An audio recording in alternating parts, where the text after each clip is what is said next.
kabarin'ny mpanakanto.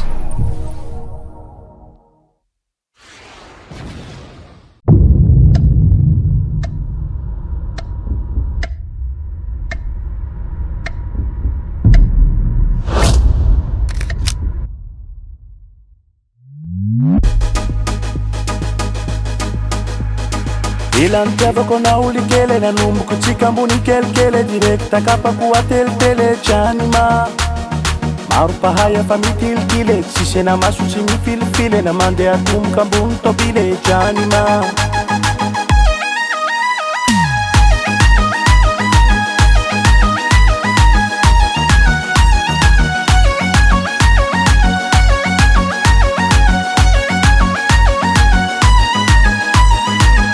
Kashin Canada, mitoko nagnany anamata Mentsaky gn'aiko ka ialapa, ialapa, ialapa Inona hoaiko ianakaja, ka zay tena ho atao zao anaraka Mialatsiny aminao zao tsy afaka, tsy afaka, tsy afaka Nofotsy Kashin Canada, mitoko nagnany anamata Mentsaky gn'aiko ka ialapa, ialapa, ialapa Inona hoaiko ianakaja, ka zay tena ho atao zao anaraka Mialatsiny aminao zao tsy afaka, tsy afaka, tsy afaka Ilantiavako na olikele nanomboky tsika ambony kelikely direkta kapako atelitele tranima maro pahay afa mitilitile tsisy ena maso tsy mifilifily na mandeha tomboka ambony tobile tranima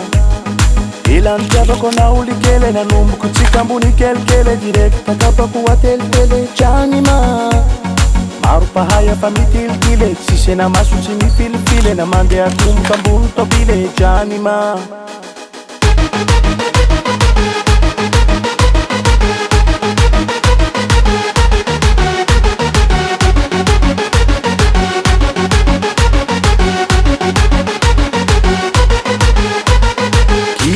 Teana, esaky mila hanagna miasa mitady karama, ny karama reraky ny aiko madama ohatrany mitady kamoa toetrinao tsisy fiovana, fiovana mandeha boutiky manao shopping tsy mihotsa bus fa mandeha limousine manao fitness manao régime amy salle de gym fiainatsika feno vanivany mitovy amin'olo mpanao propagande tsy tena avy ambo fa fity misy tambiny, fity misy tambiny Ilantiavako na olikele nanomboky tsika ambony kelikely direkta kapako atelitele tranima